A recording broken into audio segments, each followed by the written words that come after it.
So I'm delighted to say joining us once again on the We Are West Ham podcast is Ste Tudor from the 9320 Manchester City podcast. Ste, great to have you back with us. Thanks for joining us once again on the We Are West Ham podcast. Look ahead to Manchester City versus West Ham at the Etihad on Wednesday night in the Premier League. Very, very good and important win from your team at Fulham on Sunday, 2-1. Wasn't quite as easy as some people were thinking it may be, with Fulham, accusations at them that they're going to be on the beach. Obviously, the massive win against Arsenal last Wednesday made everyone really start saying, if they weren't already, that the title, is in City's hands. How are you feeling, first of all, before we get into the specifics of the game? How are you feeling about the position, the league table, the title race and all that at the moment? Well, firstly, pleasure to be here, always is, mate. And as regards to the title race, I'm feeling a lot more confident now than I was 3 or 4 weeks ago, for sure. The Fulham game was really interesting because it was the first time in several months we've seen City put in a professional performance, by which I mean we ground it out. We just ensured we got the points. Up to that point, we've been free-flowing. We're just playing absolutely fantastical football. We just did enough against Fulham. So that's really interesting going into the Hammers game to see if the same kind of criteria applies. We'll wait and see, because we've got form for this. We've got the nous and the knowledge of how to get over the line. A few years ago, we won 14 games in the bounce to fend off Liverpool. We can put together winning runs. And amongst those winning runs, there's a lot of 1-0s, 2-1s, last 10 minutes, just seeing the game out, taking the ball to the corner flag. And that was the first time I saw that against Fulham. So I'm anticipating it to be close against West Ham. I'm sure we'll get to that. And we may well see that those same practices applied where we just try and see the game out. Yeah, sure. Yeah, like you say, it just seems... recently, all of your league victories have just seemed, well, most of your victories, to be quite honest, but the majority of league victories have been whitewashes almost, haven't they? Yeah, I mean, just going back to the end of February, 4-1 away at Bournemouth, 2-0 at home to Newcastle, or 1-0 away to Palace is the closest one, basically, as I'm looking at. There's obviously a 7-0 and a 6-0 against Leipzig and Burnley in different competitions in there. 4-1 at Man City, 3-1 at home to Leicester, and then 4-1 at home to Arsenal. It's the first one, really, other than that Palace one I mentioned, in that run of results, which has been not a completely comprehensive scoreline by at least 2 goals. Yeah. And were you expecting that from the game at Fulham? Do you think there's a bit of a hangover? Was there any exertions from Arsenal, or is it just that it's going to be one of those thrown in every now and then?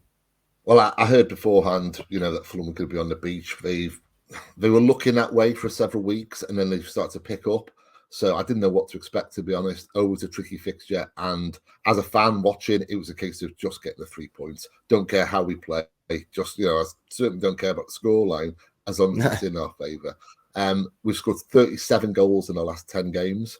So 3.7 goals per game is stupid. Phenomenal, isn't it? Against Bayern, against Liverpool, against Leipzig, as you said there. We're unbeaten in 18 games, so we are in pristine form right now. But any banana skin lies on the horizon. You just don't know. We've got really tricky games. We've got you guys. We've got Brighton away. We've got Brentford away. All the talk going into the Arsenal, certainly after the Arsenal game, was we've got the title wrapped up. Absolute nonsense have we got the title wrapped up. No way. We're in pole position now, and as I said earlier, we've got the proven track record of knowing how to cross that line. But whether we do or not, we've got some really good teams to play. Definitely taking nothing for granted. That would be ridiculous to do so. No, cool. So I was going to ask you, actually, because obviously it's easy for fans of other clubs and pundits to pass comment and like make sweeping statements that it's all wrapped up. Being a City fan, what is the talk among fans? Because quite honestly, Steve, what I find so impressive about this Manchester City team under Pep Guardiola in recent seasons, and obviously West Ham fans have got that a bit of affinity with City. There's that sort of, I don't know, brotherhood friendship thing among the fans or whatever it might be. And I, I don't know. It's easy for lots of West Ham fans, I think, to appreciate the quality of City over the last few years without sort of sneering down their noses like other fans tend to do. But even earlier in the season, and I'm not just saying this because of the position you're in now, even when Arsenal were racing away with it earlier in the season, 50 points or whatever it was from the first half of the season, which is phenomenal, and they've had a great campaign. Yeah. I honestly was like, well, no, City will win it. City will definitely win it, because there's exactly what you said now, that unbeaten run you're on. It's almost like Guardiola. Well, of course he knows what he's doing. He's a genius, but tunes up your team. Yeah. And just so you're in that pristine condition, as you put it, for the bit of the season when it really, really matters. And he said after one of his games the other night, it might even have been the Arsenal game, that, if you lose a game in September, October, you're always like, you've got time. Arsenal didn't approach that. They approached every game in the first half of the season like it's a final. And he was almost, in his way, sounding like he's being complimentary to the other team. But what it actually sounded like he was saying, they raced out the blocks far too early. They're always going to burn out. I know what I'm doing, because my team always hits form at this time of the season, where all the games you're playing matter far more than they do earlier in the year. And as an outsider, I just had ultimate confidence that you'd do it again. Surely, I know you're trying to be a bit pragmatic and do the sensible thing of not saying it's wrapped up, but surely, given the sort of football you've watched over the last few seasons, you must have seen exactly what I've seen and what the rest of football fans have seen. You must have more confidence in Guardiola and your players to see it and to actually take it over the line. If it was better odds available, I'd put money on City to win the league, no question about it. I could detach myself from being kind of a City supporter or any supporter of your club. You always have that pessimism, don't you? So I can detach myself from that and see what kind of advantage we hold right now. Of course, as regards to, you're absolutely right in the fact that Guardiola basically sets up, in terms of fitness and team selection and everything, it's all geared towards February onwards, because inevitably we're usually fighting on at least three fronts, and we never learn. As City fans, we never learn. So on the podcast we do, we'll lose in September and it's Armageddon. We'll lose in November and it's like, oh, we are struggling this year, what's going on? Nothing's clicking. We never ever learn, because post-Christmas we just look at a different team every year. And Arsenal have done superb, I have to say, and I take my hat off to them. But last year, and this sounds a bit spoiled because of the amount of league titles we've won, but last year, if I'm being absolutely truthful, it meant more to deprive Liverpool of a league title than us winning it. It was unimaginable. I couldn't imagine how unbearable they'd be if they'd won the league. This year, I knew what Arsenal fans were like. I knew they were a bit hysterical on Twitter and all the rest of it, but I had no idea, mate. Jeez, how do you put up with them? Oh my God. So, okay, it would be more to win it than to deprive Arsenal of it, I have to say, but it's close. It really is. Yeah. Weak to deprive him. They've been unbelievable.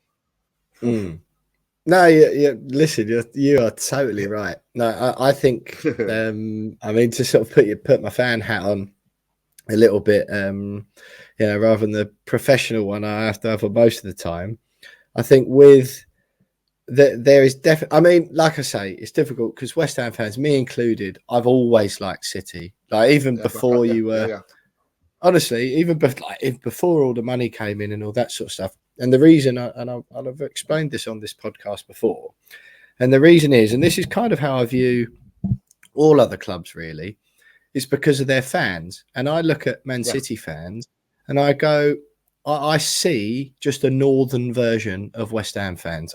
It's no fault among your fan base. None of you had any say about the fact you got taken over by Sheikh Mansour. None of you had any say in that. You supported your team when you were as crap and crapper than we are, and we were, in the lower leagues, all that sort of thing, and still getting tens of thousands of fans in at Main Road every week. And you stuck with your side. So those fans of, so-called traditionally bigger clubs, but particularly the ones in London, Yeah, exactly that. Yeah, Yeah. exactly. And yeah, perhaps that's right. Actually, perhaps I just like sort of the We're traditional not. stuff, I mean, seeing it West being Ham stuck to or whatever. yeah, we've never been part of the establishment. West Ham, City. No. I mean, you can go through like 10 clubs who are big clubs, brilliant fan bases. We're not part of the establishment. And this comes across in the media as well, in how City are portrayed compared to how Liverpool and United and Arsenal have been portrayed. And it really gets under our skin. I've tried to let that go this year. I've had enough. It's never going to change. So why fight it? But yeah, I mean, I've said on this pod before a couple of times, West Ham are my second club. I love West Ham. If I wasn't a City fan, I would undoubtedly be a Hammer, even though I live in North. And there's just something about your club I've just always liked. And I think as I got older and realised and started to look into it, it's the fans. We are very like for like. And okay, when we were taking over, everything changed for us, but nothing changed for us as fans. And no, of course it didn't.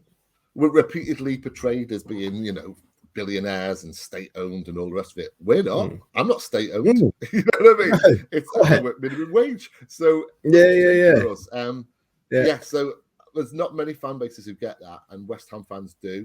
And I can promise you, and I know it's ridiculous for me to speak on behalf of thousands upon thousands of City fans, but from the vast majority, and certainly the City fans I know, it's appreciated. We see it on Twitter. And we see the fact that West Ham aren't one of those fan bases who have these snide digs at us, and it is appreciated. I promise you. Yeah, and I'll be honest, sort of to your point there. So from my perspective, if it's like a run-in at the end of the season, particularly if it's against one of the other London clubs, I'm back in City every day of the week. The same as when it was up against Liverpool. I would be the same if it was against United as well, really. But that's a combination. I've just sort of liked City for a long time anyway. I think it came from playing PES and on my career mode with Sunji High and Sylvain Distan and Nicky Weaver or whatever it was in the good old days. But what I mean is now this season, I honestly, to like I say, when I talk about how I judge clubs, there's a reason, and it being based around the fans, there's a reason I really don't want Arsenal to win the league this year. And that is because, talk of delusions of grandeur, the amount of Arsenal fans down in London and around me who've been living in the glory days for the past however many years, that they deserve to be up at the top of the league. And I think Arteta's done an absolutely phenomenal job. But honestly, I mean, listening to some of the Arsenal fans that I just sort go of from one extreme to another. That's what I find ridiculous. They regard themselves as being the establishment club, and they are rightfully up there. That's where they belong. But also, before kickoff last week, there was an Arsenal fan. They're 4 points clear at this stage and about to play the team in second place, so a chance to go 7 points clear. And an Arsenal fan said, "We can still win this title. We can." They are so insecure, and yet it's two polar opposites. There's nothing in the middle. There is absolutely no room in the middle where they reside, and it's been tiring, kind of taking them on Twitter and debating with them and all of it. It's been exhausting, and the fact that you guys have to do this all the time. God bless you. I mean, I couldn't do it. We have to do it in person, not just on Twitter. They're all over the place down here. But a Tottenham colleague of mine, a Tottenham friend of mine the other day made a very good point in one of our group chats to one of our fellow Arsenal, or the one of the Arsenal fans in the group. And he said, I assume now, I think it was after the Southampton game. He said, I assume now we're back to Mikel Arteta not being up to it, Martin Odegaard being a bottle job, and Aaron Ramsdale being the worst keeper since, like Alan McKnight or whatever in the 80s, just like we were at the beginning of the season. Am I right? It's just one of those things. I totally get it. But listen, mate, let's talk about the West Ham game. Obviously, be remiss not to talk to you about the title race, given the position your club are in at the moment. Just quickly, actually, mate, before we go on to the Hammers game this week, treble chances. I know it's a bit of a question you've got to ask, but what are you thinking? Because I just think it's that Champions League thing, the mental side of that. But and Real Madrid, it's the fact it's Real Madrid. I mean, I'm actually touching wood as I'm saying this, because I don't want to jinx anything, but I do fancy us in the FA Cup final. I do think we'll have a beating of United. Yeah. And I think, if we turn up and we show up, then we beat United 4 times out of every 5 games, I believe. Real Madrid semi-final, that's a totally different ballpark. Over 2 legs, it's a kind of coin flip, really. And it's hard to say. And the title race is anything but over. So to win a treble right now just feels like a kind of, not, I was going to say far-fetched. It's not far-fetched. It is in our grasp, but it feels like a distant dream right now. And if we can get past Real Madrid, and by that stage, if we've still got an advantage over Arsenal with a couple of games to play, then I would fancy us. Because this team does have a winning mentality. We're tripped up in the Champions League. I mean, the manner in which we went out to Real Madrid last year was surreal. Well, that's the thing. That collapse was just unbelievable, isn't it? Something about that tournament, man. There's just something about it. And and there is, isn't there? It happens every time. It's Leon. You can go through them all, but and Liverpool as well. But and Spurs one broke my heart. It really did. The manner in which we lost to that, and mine, mate.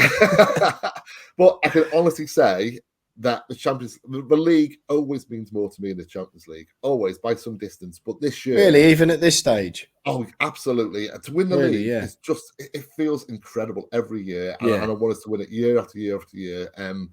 But the Champions League, this year it's more important just to kind of shut up all the critics, just so finally Guardiola's got a Champions League and we can move on from that. Yeah. So that was more this year, but then again, now I've just remembered the Arsenal fans. It's the league for me.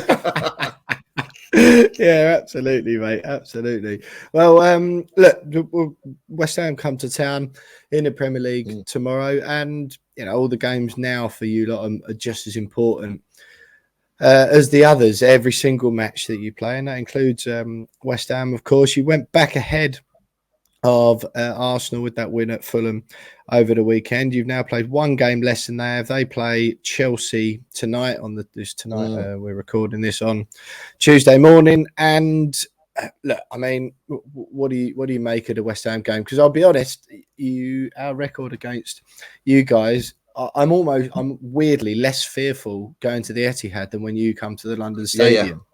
Yeah. We tend to do okay there, and even if it's even if we don't end up getting results, it's often you need a last minute winner, or it's very tight. We usually give you a good game, whereas London Stadium we have a habit of just like rolling over and getting stuffed. What are your thoughts? Exactly those thoughts, to be honest. I would rather it be at your place tonight than ours. It's just a weird quirk, isn't it? It's odd, isn't it? Yeah. Back over last, and it's even odder when you think of Moyes and his record away at the top 6. I need to look into it, but I wouldn't be surprised if he's done better against City than against the other 5 away from home. Managerial career. And then you go back to his Everton days as well. Everton, we used to fear Everton. I mean, they used to just do us over all the time, yeah, mate. And last season, he went right to the wire. So it's going to be tough. It's going to be tough. Zuma's out, isn't he? So that is a big plus for us. De Bruyne is kind of, at this point, I think it's about 70% that he plays. But no one knows for sure. And obviously, that's a big factor. How are you feeling about it, Will? Are you seeing this as, do you think that you're pretty much safe, or are you right in a relegation battle in your mind? I mean, to be honest, I've been saying we're safe for ages, that it'll be okay. I was properly doubled down on it after we went and thrashed Bournemouth away. Obviously, the results, it's been a little bit dodgy. The 4-3 defeat at Selhurst Park has got all the Moyes haters out again. I don't know, really. I think I basically just said, not because we're any good, but that because the teams below us were very rubbish. Do you know what I mean? And it was almost that no one's going to get enough points to catch us. And it still feels a little bit like that. Obviously, we've got this game in hand, but it's City away, so we kind of just assumed we've always been on the same games. Assume we lose, that puts us, leaves us on 34 points. That's 4 points ahead of Forest, Everton, Southampton, who are in the relegation zone.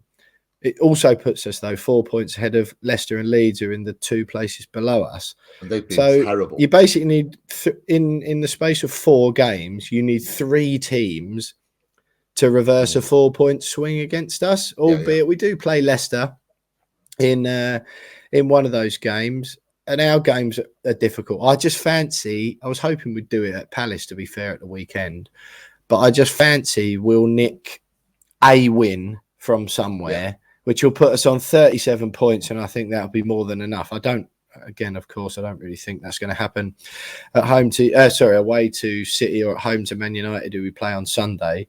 We still go to Brentford.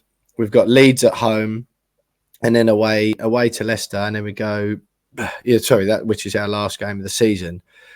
With that Leeds and Leicester game, I just can't see us losing both of those games, plus them and Forest getting enough points elsewhere. It just still seems, I don't think it's going to be a glorious end to the season league-wise. I think we could still win the Conference League.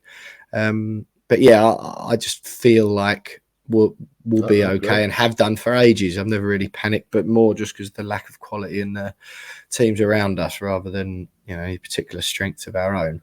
But yeah, how does it? You mentioned De Bruyne there. How does Pep approach the game? Then is it is he, as in team selection wise? Not that your B team is particularly weak, but how does he sort of go about picking a team and what sort of approach are we expecting then from the game on Wednesday night? What we've seen in recent weeks, again, if we go back to kind of November time. On the podcast, we always do a lineup prediction, and we always get it hopelessly wrong. It's like picking names out of a raffle. You can never kind of second guess Guardiola. You can now. You really can. The past few weeks, it's 1 or 2 changes. It's things behind the scenes that we don't know anything about, as in what players are in the red zone. The medical staff. He'll be leaning on his medical staff right now, finding out which players are in the red zone and just leaving them out for a week. Possibly that might be Grealish. Grealish has played a lot of games recently. So maybe Mahrez might come in, or Foden. Foden's back now as well, and is looking quite sharp considering he had an operation recently. But yeah, it will be 1 or 2 changes. The interesting one, of course, would be whether De Bruyne starts or whether he'll be on the bench. I fancy him to be on the bench, to be honest, and then to come on if kind of needed for the last 30 minutes, because we can't be messing around with his kind of fitness going into these last few weeks. We just can't. Haaland will start. Alvarez is a really interesting one. Will he start 2 games in a row? He hasn't so far this season. He's been kind of coming in and out. So yeah, I think we're talking 1 or 2 changes from the weekend. And he's not tinkering anymore. And what we're also seeing as well, and again, I'm really definitely touching wood when I say this, we are not seeing evidence of any left field, Pep madness, which typically does seem to come in during the big games, Champions League finals for one. But we haven't seen much evidence of that as well. He's basically playing the system that's working and the players that excel in it, and that's it.